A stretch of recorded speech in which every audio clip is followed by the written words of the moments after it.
सबसे पहले बात करते हैं भाई, जो ये अभी सीरीज हुई है ओडीआई की, 2 मैचेस हो चुके हैं, अभी तीसरा मैच बचा है। जब वो तीसरा मैच हो जाएगा तो हम एकदम डिटेल में पूरी सीरीज का रिव्यू करेंगे, क्या हमने सीखा वो समझने का ट्राई करेंगे। बट अभी इन 2 ओडीआई से हम क्या कंक्लूजन्स ड्रॉ कर सकते हैं, क्या लेसन्स निकाल सकते हैं, हमारा पर्पस अभी सेगमेंट का ये होने वाला है।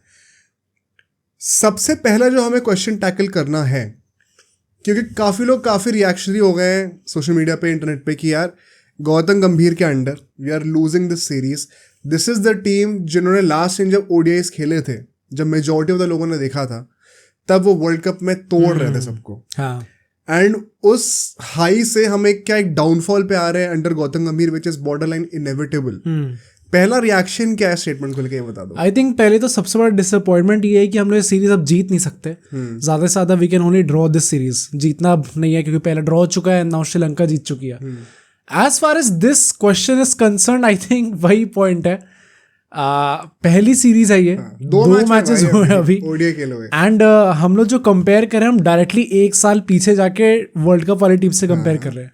आफ्टर दैट विराट कोहली, रोहित शर्मा, ये तो अब डायरेक्टली अब जाके लोग ओडीआई मैचेस खेले हैं। इससे पहले केएल राहुल वो साउथ अफ्रीका वाले में खेला था, बट डायरेक्टली अब जाके मेन टीम खेली है। सो अगेन पीपल जो भी क्वेश्चन उठा रहा है, कुछ क्वेश्चंस ऐसे हैं जो वैलिड हैं डेफिनेटली, मतलब क्वेश्चन पूछोगे तो उसमें कुछ गलत नहीं है। अभी हम भी पूरे टैक्टिक्स को ब्रेक डाउन करेंगे, राइट, एंड कुछ चीजों को समझने की कोशिश करेंगे, कुछ चीजें होंगी क्वेश्चनेबल, बट डाउन राइट कहना कि now he is expose in the longer format in ODIs and हम लोग हार गए सीरीज, कितनी बड़ी ट्रेजेडी हो गई। देन अगेन हम लोग वही उसी पॉइंट पे पीछे जा रहे हैं कि we should not be treating, इतनी इंपॉर्टेंस नहीं देनी चाहिए इन सीरीज को जितनी आप लोग दे रहे हो एक्चुअली में। मेरा सबसे पहला पॉइंट वीडियो को स्टार्ट करते हुए यही होगा, मैं कह रहा हूं हम लोग लास्ट मैच हार भी जाएंगे, कुछ क्या हो गया, राइट, कोई फर्क नहीं पड़ता। ओडीआई में एमआरएफ टायर्स की नंबर 1 रैंकिंग लेके कुछ नहीं होने वाला अगर हम वर्ल्ड कप नहीं जीत रहे हैं। तो हमारा पर्पस होना चाहिए कि हमें जो ये हैंडफुल नंबर ऑफ मैचेस मिले हैं ओडीआई फॉर्मेट में, उस पर हम लोग को किस टाइम पे कितना एक्सपेरिमेंटेशन करना, बिकॉज अब सिर्फ एक ही और सीरीज है, इसमें 3 और ओडीआईज होंगे, वो अगले साल होगा against England before the Champions trophy, और वो just before the Champions trophy होने वाली है सीरीज। तो तब आप चाहोगे कि मोस्टली आपकी मेन टीम खेले, ज्यादा एक्सपेरिमेंटेशन का स्कोप है नहीं, राइट। तो अब एक्सपेरिमेंटेशन का स्कोप रहता कहाँ है, सिर्फ इस सीरीज में रहता है। And to be very honest, हम लोग अभी देखेंगे, मैं डिस्कस करूंगा, ब्रेक डाउन करूंगा टैक्टिक्स, काफी सारे एक्सपेरिमेंटेशन हमें देखने को मिले हैं, जिसके पीछे कोई बहुत ज्यादा जरूरी नहीं कि कोई बहुत डीप लॉजिक हो, but there people are supposed to experiment for the sake of experimentation, because अभी नहीं करोगे तो कब करोगे, and in that pursuit if you end up even losing a series, it should not matter. Australia ODI world cup हमारे घर में आके हमारे आके जीती थी, उससे पहले हमसे पिटे थे ओडीआई सीरीज में, और उसके बाद T20 सीरीज में भी पिटे थे, बट वो वर्ल्ड कप ले गए। तो हम लोग तो 1-2 सालों से, जब से हमने चैनल शुरू करा है, हम लोग ये चीज़ प्रोपोगेट करते हुए आ रहे हैं that our focus should be on the tournaments, not on the bilaterals. Bilaterals हम लोग हार भी जाएंगे, does not matter. And as far as गंभीर is concerned, भाई 2 ओडीआई मैचेस हुए हैं, अभी तुम क्या जज कर रहे हो? तो there is no scope of questioning his tactics right now. Let the man breathe and let the man impose his tactics on the team at least for a certain amount of time. कोई बंदा एक team को जो कि unbeatable लग रही थी ODI format में, उसको अब एक नए सिरे से मैनेज करना शुरू करने वाला है, उसमें अपनी आइडियोलॉजी लेके आने वाला है, उनको फिर सही करने में टाइम लगेगा, बिल्ड करने में टाइम लगेगा। अगर सेम फिलोसफी से चलना होता तो राहुल द्रविड़ ही कंटिन्यू कर लेता। तो कुछ सोच समझ कर ही कर रहे होंगे जो कर रहे हैं। In saying that now let's try to break down कि क्या लेसन्स थे, क्या टैक्टिकल चीजें हमें समझ में आई यहाँ से, एंड क्या हम लोग एक्सपेक्ट कर सकते हैं। हम लोग 3rd ओडीआई की प्लेइंग इलेवन बनाने का भी ट्राई करेंगे in the next segment, but अभी इन दोनों ओडीआई से हमें क्या डेटाबेस मिलता है, क्या सीखने को मिलता है, जरा उसको कवर करते हैं। सबसे पहले इसमें मतलब इस पूरे लेसन्स को, सारे लेसन्स को 3 पार्ट से डिवाइड करूंगा। सबसे पहले आएगा कि प्लेइंग 11 हमें क्या सीखने को मिला, जिससे मतलब सिलेक्शन क्या होगी टीम की, उसका आइडिया मिल जाएगा। सेकेंडली बॉलिंग में हमने क्या सीखा, एंड बैटिंग में फिर थर्डली क्या सीखा। स्टार्टिंग में the playing 11 was very happy to see, and इस चीज़ का क्रेडिट मैं गौतम गंभीर को नहीं दूंगा, इसका क्रेडिट मैं रोहित शर्मा को दूंगा कि 8 बैट्समैन और 6 बॉलर्स को हमने इंटैक्ट रखा है, जो कि हमने वर्ल्ड कप के टाइम पे देखा था। उस आइडियोलॉजी को कि हमें बैटिंग और बॉलिंग डेप्थ ओडीआईज में भी चाहिए, सिर्फ T20s में नहीं चाहिए। I was very happy to see कि अभी भी हम लोग ये चीज़ लेकर चल रहे हैं, इवन अंडर गौतम गंभीर। एंड मैं क्यों इस चीज़ का क्रेडिट गौतम गंभीर को नहीं दे रहा उतना, बिकॉज ये चीज़ रोहित शर्मा ने राहुल द्रविड़ के अंडर भी करी थी। T20 फॉर्मेट में इतना नहीं था, अब तो हम लोग और ज्यादा देख रहे हैं with even the top order batsman rolling their arm. We saw it in the T20 series under Gautam Gambhir. But ODIs में I think that revolution was brought by Rohit Sharma alongside Rahul Dravid of course, who allowed that thing to happen under his coaching. So credit to Rohit Sharma firstly, क्योंकि मुझे पता literally याद है जब पहला ODI शुरू होने वाला था, मैंने ट्वीट भी करी थी ये चीज़.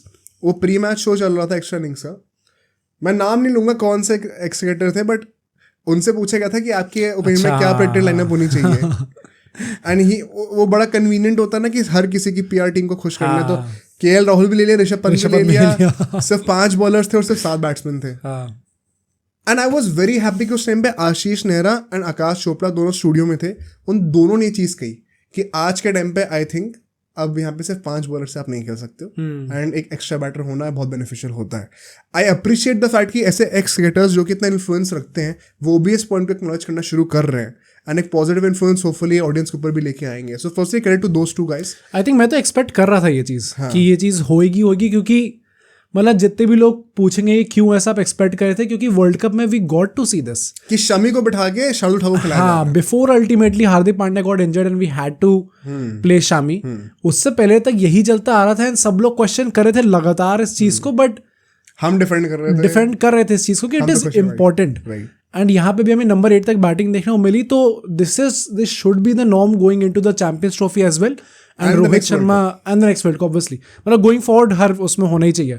एंड रोहित शर्मा और गौतम गंभीर दोनों सेम पेज में इस चीज को लेकर, that's very nice. Second point, KL Rahul has been given the nod over Rishabh Pant right now. Logically जिस बंदे ने हमें वर्ल्ड कप में अच्छा परफॉर्म करके दिया, जो कि कंटिन्यूटी चल रही थी ever since Rishabh Pant had to face that accident, it makes sense to have that continuity also. And I think Gautam Gambhir ने भी उस चीज की रिस्पेक्ट करी, एंड रोहित शर्मा ने भी. The question now comes is, what my problem with this is कि अगर अभी आपने ऋषभ पंत को ट्राई नहीं करा, 3rd ODI की बात करेंगे बाद में, तो लास्ट सीरीज में तो ट्राई करने का सेंस बनता नहीं, विच मीन्स की you are most likely going to go with KL Rahul. In KL Rahul's defence कि क्यों उसको खेलना चाहिए, उसकी कीपिंग अच्छी ही रही है, कोई प्रॉब्लम नहीं आई कीपिंग अभी तक, तो he is playing like a proper keeper. Right. Secondly मैंने एक चीज ऑब्जर्व करी है, रोहित शर्मा अग्रेसिवली खेलता है, ठीक है. शुभमन गिल अभी हमें उसके ऊपर भी आएंगे बात करने के लिए, बट उसकी करियर स्ट्राइक रेट 100 से ऊपर की है. It's even better than Rohit Sharma and Virat Kohli. Also come matches खेले हैं, but like he can play that template. तो ये दोनों प्लेयर्स ऐसे हैं जो कि पॉजिटिव क्रिकेट खेल सकते हैं.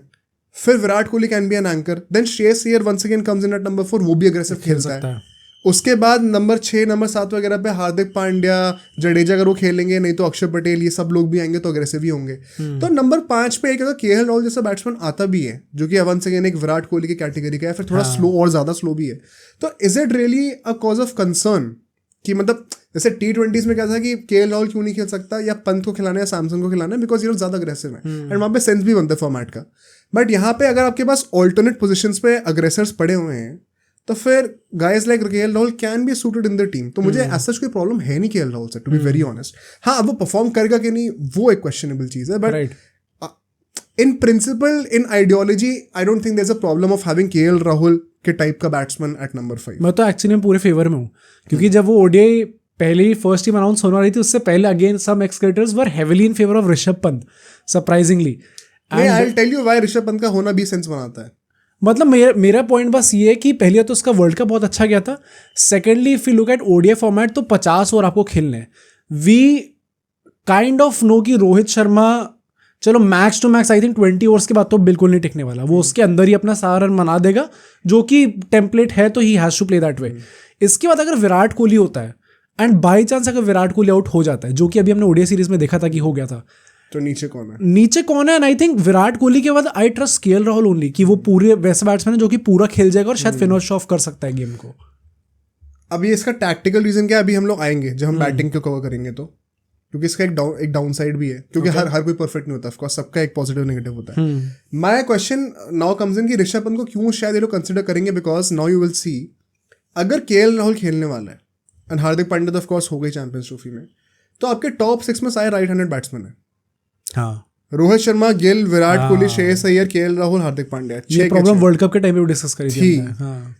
एंड आई थिंक यही एक रीजन है कि आपने इस सीरीज में 2 ODIs के अंदर ही शिवम दुबे, वॉशिंगटन सुंदर, अक्षर पटेल को एज फ्लोटर्स खेलते हुए देखा है. कि कोई नंबर 4 बैटिंग करने के लिए आ रहा है, उसके बाद अभी ओडीआई हमने देखा उसमें भी तो यही हुआ है, आए थे राइट। दुबे ऊपर बैटिंग करने के लिए आ गया, अक्षर पटेल भी ऊपर बैटिंग करने के लिए आ गया, even above guys like Shreyas Iyer and KL Rahul. तो वो आई थिंक उसका रीजन वही है कि they want to have that flexibility कि लेफ्टी एंड राइटी का कॉम्बिनेशन बना रहे। एंड क्या ये चीज सही है ओडीआईज में, बिकॉज यू सी कि T20 में फ्लेक्सिबल ऑर्डर होना अब तो नॉर्म ही है, ये तो करना ही पड़ेगा, they can be no fix positions. But क्या ओडीआई में भी ये टाइम आ गया है करने का? आई थिंक ये एक चीज है जो कि हमने गौतम गंभीर के आने से देखी है change. Okay, and I think इसमें दिस इज गौतम गंभीर रिटर्न ओवर इट। क्या ओडीआई फॉर्मेट के लिए कोई भी टीम प्रिपेयर्ड है? I don't see any team right now in the world, B it England और ऑस्ट्रेलिया ऑल्सो। आप हिस्टोरिकली डेटा देख लो पिछले 5 साल का, जो कि इतना ज्यादा फ्लेक्सिबल बैटिंग ऑर्डर रखना चाह रही है इन दी ओडीआई फॉर्मेट, राइट? तो इंडिया, बट ये फ्यूचर होने वाला है, आज से 10 साल बाद ये होगा ही होगा, because eventually ODIs will become an extension of T20s as opposed to a shorter format of the test cricket. तो वो जब जैसे से वो ट्रांजिशन आता रहेगा तो हम लोग देखते रहेंगे कि बैटिंग ऑर्डर और फ्लेक्सिबल हो रहे हैं ODIs में। अगर इंडिया अभी से ये चीज करना चाह रही है, they are way ahead of the curve, बहुत आगे चल रहे हैं लोग।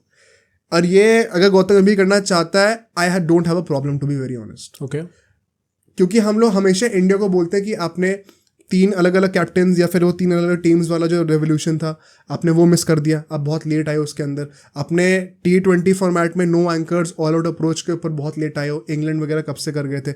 बैटिंग डेप्थ और बॉलिंग डेप्थ का कितना लेट आप रेवोल्यूशन पे आए। अगर ये नेक्स्ट रेवोल्यूशन पे आप पहले आ जाओ सबसे, तो हमें सपोर्ट करना चाहिए आई थिंक। ओके, एटलीस्ट आदमी सोच तो इस डायरेक्शन में रहा है, शायद ये चीज़ अभी काम ना करे, आज तक 3-4 साल बाद काम करे, जब तक नेक्स्ट वर्ल्ड कप आएगा तो तब तक क्रिकेट बहुत बदल चुका होगा।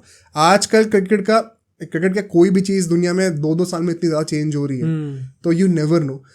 बट हाँ, सिर्फ एक्सपेरिमेंटेशन करने के चक्कर में एकदम अंधा ही नहीं हो जाना है। There should be a balance between what works right now.